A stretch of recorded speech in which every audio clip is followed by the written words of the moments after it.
Assalamualaikum warahmatullahi wabarakatuh. Waalaikumsalam warahmatullahi wabarakatuh. Kembali lagi bersama kami Pemuda Muhajirin di podcast episode 4 Muhajirin Insight.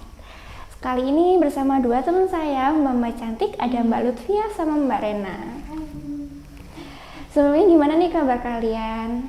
Alhamdulillah baik, sehat. Alhamdulillah. Mbak Lutfia? Sama juga alhamdulillah.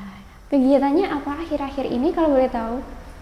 Aku kuliah aja sih, akhir-akhir ini udah itu aja sih. Walau sama aku juga kuliah. Udah liburan ya ini sekarang? Atau masih Kalau aku belum sih, aku belum UAS. Mungkin bagusnya yang udah ya. Masya Allah, semangat buat Mbak Rena ya UASnya. Terima kasih. Langsung aja masuk ke topik pembicaraan kita kali ini mungkin ya. Kita kali ini temanya ngaji. Jadi gimana nih pengalaman ngaji yang paling membekas buat kalian berdua? Mungkin aku dulu ya. Pengalaman ngaji paling membekas buat aku ya. Mungkin di momen-momen kebersamaan sama temen itu ya. Apalagi kan aku ngaji dari kecil juga. Terus kayak momen-momen kebersamaan. Terus juga dari ngaji itu bikin hidup aku jujur aja dia lebih tertata, lebih tenang. Apalagi kalau ada masalah tuh lebih tahu lah gimana cara ngadepinnya. Itu sih. Mungkin bagusnya apa? Kalau dari aku sih ya sama seperti itu. Jadi nambahin aja kayak jadi sebelum ngaji sama ngaji kan pasti ada bedanya kan ya. Jadi bedanya tuh kayak sebelum ngaji tuh kayak nggak tahu apa-apa gitu, kayak nggak bisa baca, nggak bisa mengertiin itu. Jadi setelah ngaji tuh itu kayak banyak wawasan juga, sudah bisa baca Quran, baca Iqra gitu, kayak kita lebih tahu aja gitu dari yang kita tidak tahu jadi tahu gitu, kayak itu kayak ya itu sih dari kita. Dari ngaji kalian ini ilmu apa yang paling melekat gitu dan bermanfaat di kehidupan kalian? Kalau dari aku sama sih yang tadi aku bilang, yaitu pertama tentang ketenangan gitu. Alhamdulillahnya dari ngaji ini bikin hidup lebih tenang, terus lebih tertata gitu tadi ya.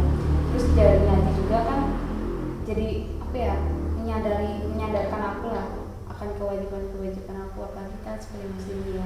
Kayak mungkin sholat, terus juga zikir, terus mungkin juga bersedekah sesama, itu sih. Betul. Mbak Lutfia gimana? Kalau aku dari aku sih sama sih, jadi itu namanya aja. Jadi kayak yang paling melekat tuh kayak momennya sih ya. Iya. Jadi kayak dari momen kan kita jadi kayak semangat gitu ya. Jadi kayak kita menimba ilmunya gimana, kayak jadi kayak kita tahu menghadapi masalah tuh gimana gitu. Dari kan sudah dijelaskan juga dalam Al-Quran kan ya. Jadi kayak semuanya tuh udah diatur gitu. Sebelum kita mengaji itu kan kayak kurang tahu ya dari semua gitu. Oke, dari umur berapa kalau boleh tahu kalian udah ngaji? Kalau aku dari 4 tahun sih kayaknya ya. Iya, dari masih awal kecil. PAUD itu ya. Iya, masih bayi-bayi. Udah mulai ngaji lebih ke TPQ sih dulu. Ya, Sama juga, iya. Oke, sama. Kita juga sama. Oke. Mungkin kalian boleh sharing nggak sih tips buat anak-anak sekarang soal ngaji gitu? Buat ngaji, awal mula buat ngaji gitu gimana? Mungkin dari aku ya, apalagi untuk di zaman sekarang ya guys, kan ini kita apa-apa udah serba HP gitu ya.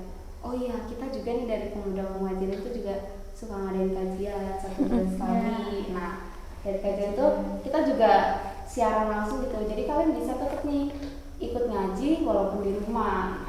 Kalian bisa lihat di siaran YouTube kita. YouTube ini aja. Itu ya, jangan lupa dipantau. Terus dari Mbak ada yang tips lain gitu. Iya sih, sama kan sekarang kan udah makin canggih kan. Betul. Juga kayak kajian online itu kan juga banyak juga. Jadi sama kayak kalian kalau ingin belajar yang radikal sih lebih baik langsung ada gurunya aja sih, kayak langsung. Tapi kalian belajar itu niatnya jangan lupa salah niat, jangan sampai salah niat ya. Niatnya ngaji karena Allah, Masya mencari Allah, Allah ya. gitu ya. Kayak kita tuh kalau salahnya tuh kayak ya niat itu yang menentukan segalanya sih, kayak nanti niatnya apa ya yang didapat itu. jadi niatnya jangan sampai kalian salah niat gitu. Kalau niat ditata dulu niatnya gimana, niatnya ngaji gimana. Jadi kalau kalian mungkin tidak bisa langsung sih, kayak banyak itu kan, banyak kayak kajian online gitu kayak. Jadi ya itu di kami juga ada kan gitu. Iya. Nanti langsung aja di YouTube ini ya. Jangan lupa. Terima kasih buat Mbak Lutfia sama Mbak Rena udah mau masuk konten podcast kita. Ya, Sama-sama. Ya, mungkin cukup sampai sini aja mungkin ya. Lain kali kita main bareng aja mungkin liburan. Oke. Ya udah cukup sampai sini podcast kita di episode 4 Muhajirin Insight. Jangan lupa like, komen, Share and subscribe. Bye bye.